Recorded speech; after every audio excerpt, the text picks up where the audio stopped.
All right, thank you, Drunk Robot. Yes.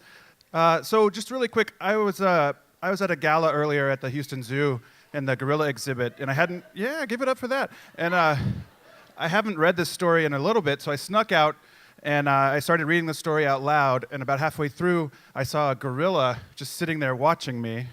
And so I finished reading the story, and when I was done, I looked up to see its reaction, and it had absolutely none.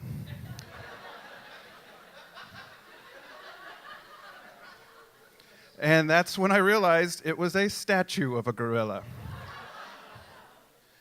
Oh my gosh. That's a true story. Here's another true story. This is Enchiladas by Connor Clifton. Yeah. A few months ago, I had acquired my very first corporate job. A friend had helped me get my foot in the door. It was supposed to be a cool job in IT with arcade games in the break room and provided meals. They even had a gym where you could work out all the stress from a job well done. It was supposed to be the Google of the South, where every day you woke up knowing you were going to be saving lives and changing the world. Well, all I got was a bunch of bullshit. What IT translates to is, people are going to yell at you a lot. They will treat you like garbage, and you will feel like garbage. You will start hiding in the bathroom so you can cry. Because that means it's 5 minutes more that you don't have to be on the phone. Your job-related anxiety will result in you wondering if this will be the day you finally jump off the parking garage, and will cause such frequent stress shitting that you will always shit blood. Always. This is something that happens to countless people all over the world, and I didn't expect it at all. So I desperately looked for another job, and I finally found one. I can't go into specifics, but I work for a hospital, which, surprisingly, is way less stressful than IT. Sure, I could be talking to a patient one day, and the next day I'll get a message from their estranged daughter that they have died.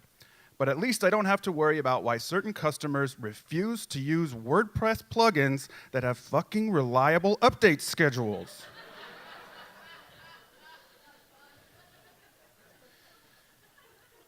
As much of an improvement as my current job is, it is not without faults.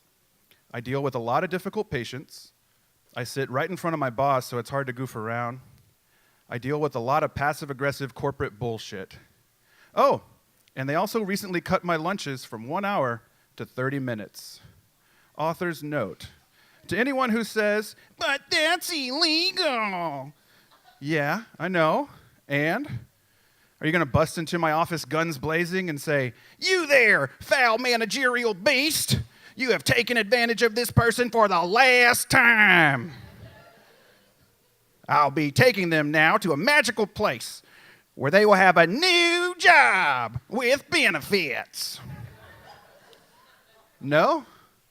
Well, then shut the fuck up and accept that there is no justice in the world. Illegal things happen every day, and Donald Trump raped his wife and still hasn't been charged.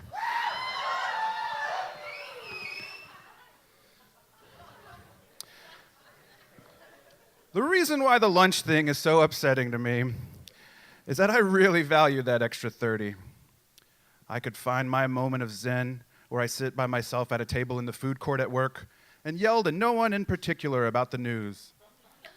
I'll buy myself 3 bags of combos and just sit there feeling like a total Chubbins. But a socially conscious Chubbins. Anyway, that was all taken away from me. Now I only have enough time to smoke a cigarette, poop, buy food, smoke another cigarette, and take my food back up to my desk so I can eat whenever I have a second of downtime. For the most part, it's combos, or maybe sesame chicken. But on Thursdays, Thursday is enchilada day. Besides the weekend, The one thing I have to look forward to in my work week is lunch on Thursday. I go to bed on Wednesday nights giggling to myself that I'm going to eat so many chicken and cheese enchiladas, and then I'm going to fart all afternoon. Tee-hee. The thing about these enchiladas is you need to make sure that you never be the first to eat from a fresh batch. You see, the cheese sauce they slather on the enchiladas really starts spreading after about half of the enchiladas are gone. So fresh enchiladas can end up pretty dry. That way, you can get your food, but also scoop up a bunch of the cheese sauce to smother your ladas in, and then push over to your rice. You guys know how to eat Tex-Mex. So I show up to the food court, and right when I get there, I see 2 trays of enchiladas. One brand spanking new, and one empty, save for about a quart of cheese sauce. This is nirvana. This never happens. I can get the crispiness of a fresh enchilada combined with the hot cheese sauce that makes these itty-bitty inchies so good.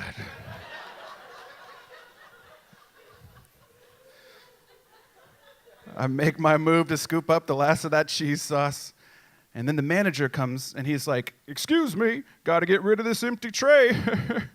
Doubt you'll want to eat just cheese. And also, Obama is a gay Muslim and the Jews are running our country."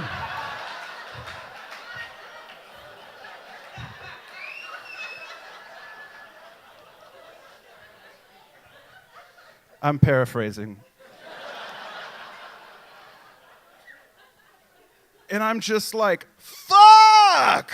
If I could, I would eat only this cheese sauce because your chicken is typically overdone and dry, so you are taking away the only one true, reliably good thing in my life, and I hate you, and hey, by the way, I got a soda, and no, I don't need a receipt, thank you. So as I watched the manager of the food court take away my one chance of attaining true happiness for the week, I proceeded to take the first 2 enchiladas from the fresh batch, and I tilted the tray like one of those old labyrinth games to get the cheese sauce to run down to the corner.